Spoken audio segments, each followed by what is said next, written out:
guys! Shout out sa lahat. Kain tayo ng lunch guys. Ayan. Ayun, mayroon akong salad. Tapos ito naman yung tawag dito ay salona meat. Ayan. Ayan o, kung makita. Salona meat kung sa atin nilagang karne. Ayan. Na mayroong patatas. Then, rice. Tapos, rice. Diba? Higop din tayo sa baw paminsan-minsan kasi nangihina din ang katawan natin ng tayo makakain ng may sabaw sa araw-araw nating pagkukuskos. Ayan. Kain tayo. Dati nga sa Saudi ako, di ako kumakain ng karne. Ito yung laham. Pero syempre, mag-choice tayo kasi kung yun lang madalas na niluluto mo. So, unti-unti. Pag kumakain ako dati niyan pag sinubo ko sa bunganga ko, diretso na hindi ko nangunguyain kasi parang naano ako. Parang iba ba yung panlasa ko ba? Hindi ko nasanay.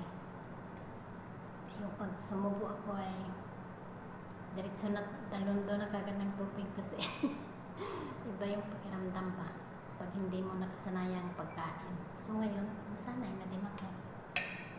Pero hindi ako kumakain pag hindi ako ang nagluluto. Kakain ako pag ako nagluluto. Kasi minsan pag sila nagluluto, yung parang hindi hugas masyado. Kaya yung amoy, andun pa rin. Kaya ako talaga, pag ako nagluto, kain ako. Pag iba magluto, hindi ako makain. Ulamin ko yung kanyon no, salad, tsaka kanin. Pero okay naman pala, no? Masarap naman pala. Nasanay na din.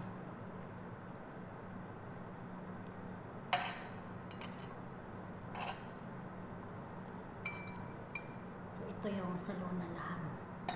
Sarap din. Gusto ko yung sabaw.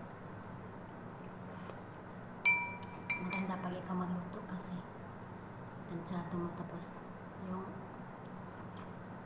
alam mo talagang mawawala yung amoy ng karne. Yun may patatas. Ang sahog niya patatas lang. So pag nagluto try nyo guys nito magluto, masarap pala.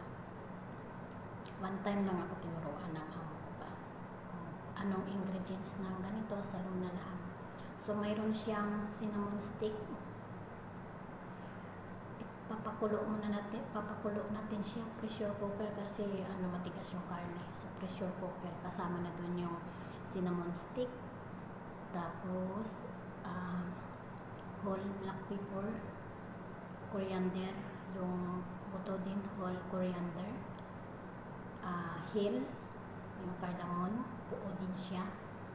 Tapos yung cloves, yung parang bulaklak style siya na mabango din siya. Yun, cloves. Tapos ang gawin natin, procedure ng pagluto ay pakulo muna natin yung karne, tapos aalisin natin yung parang mga bula-bula niya. Tanggalin natin yun. Tapos pag natanggal na natin yun, so ilagay na natin ang mga ingredients.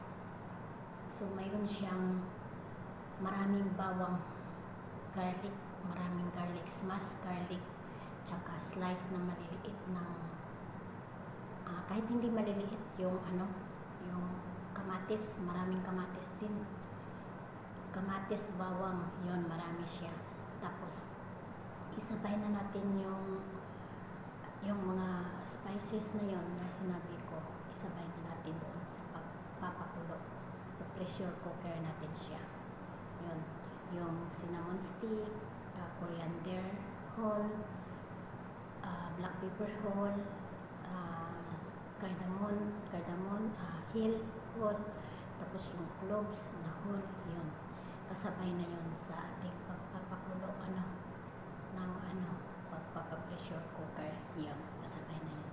So after malambot na yung karne, So, timplahan na natin siya. Additional natin yung mga powder naman. Kung ano ingredients na nilagay natin mga buo siya. So, yun din ang ating mga ingredients para sa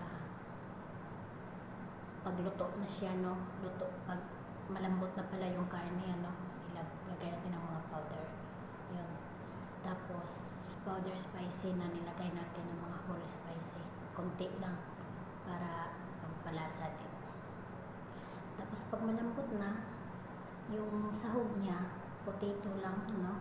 Patatas at saka yung sibuyas, onion. So, ang slice ng onion natin malalaki. So, ang isang buong onion siguro hatiin lang siya. Tapos, hati sa gitna. So, pumapatak siya ng 4 na slice. So, bali 8 slice siya.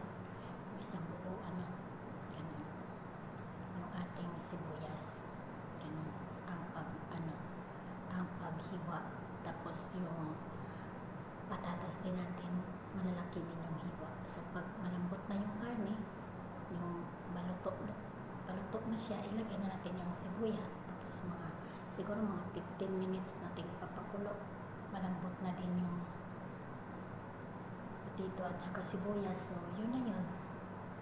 Tikman nyo na yung lasa niya, kung okay yung asin niya. Yun lang. Wala sila ditong mga seasoning tulad ng magic, mga ano, wala. Hindi dito gumagamit. Pero, mga spices lang guys, masarap din. May lasa din siya. Mga spices lang din yung gamit. May lasa din. Kaya dito, sarap mo ha. Sarap yung sabaw. Pero hindi ko siya sinabawan ng marami kasi gusto nila yung katamtamang sabaw lang, hindi yung talagang lutang na lutang. Yung talagang kunting umapaw-apaw lang siya sa mga sahog na may mahigop lang ng kunti. Kasi hindi man sila mahilig sa sabaw. Kunting may sauce lang ganun.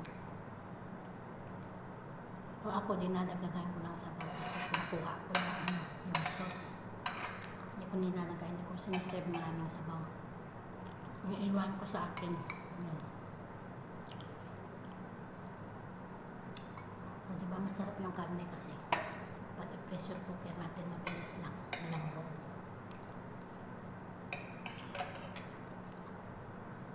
So, dito lang guys.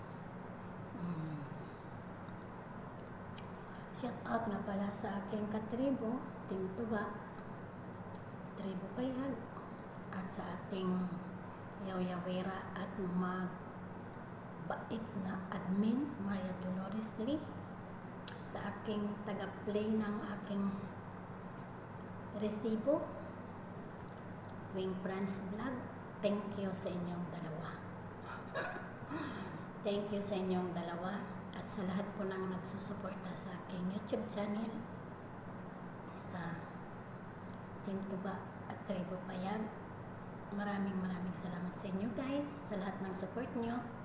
So, hindi pa ako makakabuelo ngayon guys kasi minsan pinagbabawalan tayong mag-cellphone. So, hanggang upload lang ako. Upload para lang maka-update kay Lolo YouTube. So, darating ng araw, makakabawi din ako sa inyo guys. Tayin nyo lang. So, dito lang. Maraming salamat sa lahat ng mga support nyo. Hindi ko na kayo isa-isahin. Sa mga member ko na mayroon pang nag-member dyan, thank you. Dahil patuloy pa rin kayong nandyan sa aking YouTube channel. So, yun lang guys.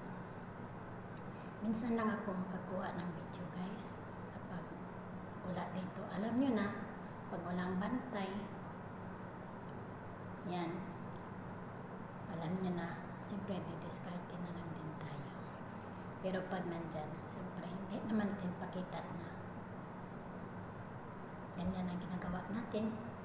Dot-dot ng dot-dot. Hindi, ganon.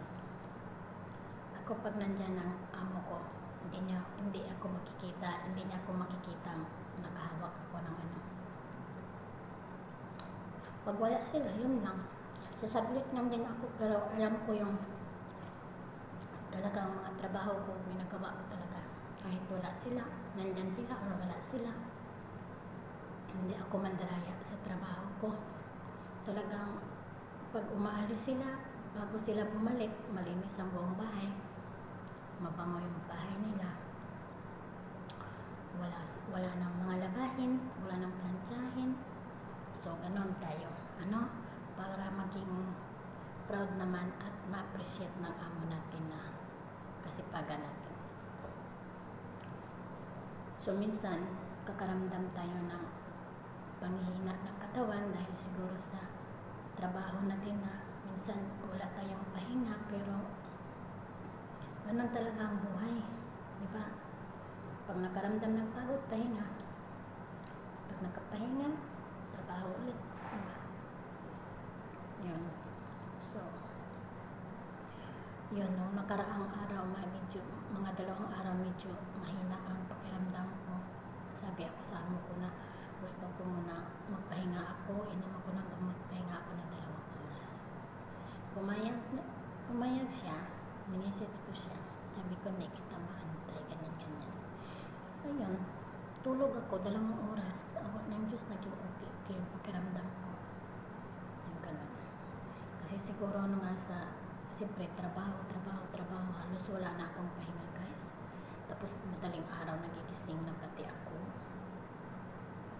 Alas 4, nandito na ako sa kitchen, naghahanda na ako ng almusal, mga estudyante, tapos papasok sa trabaho, mga amo. Yun, tapos sa hapon minsan, hindi ko na rin magawang mag-rest kasi kung tambak ang trabaho, ang plantsahin ko. So, ginagawa ko yun kasi ayaw ko naman sa gabi na inaabot ako ng alas 12, alauna, nandyan pa ako sa plantsahan, diba? So, mahaba na ang kwento. Buhay abroad. Tiis tayo, guys, para sa mga anak natin. Lalo na sa katulad ko na solo lang nagsusuporta sa mga anak, kaya bawal ang magkasakit. Diba? Alagaan din yung katawan. Kasi paano tayo makapag-trabaho kung lagi tayong mayroong sakit. So, yun lang ang pasalamat ko dito, guys, kasi kahit maraming trabaho, pagod ako, pero unlimited sa pagkain, guys. Walang bawal. Kahit anong gusto mo kainin, welcome, kain ka. Pag gutom, kain. Kapag wala kang kape, sabi ka sa kanila, bilhan ka ng kape. Kasi mahilig ako magkape ako eh. Kasi lagi ko inaantok, nagkakape ako. Mabilis maubos yung kape ko, kaya pag hindi ako bumibili din ako ng sarili ko. So, yun lang, guys, ang aking mga kadramahan sa aking buhay dito sa abroad. Basta, salamat sa inyong suporta. Thank you all. And God bless sa ating lahat. Good luck sa ating mga channel. So, yan lang. Thank you for watching. And buhay sa inyong lahat.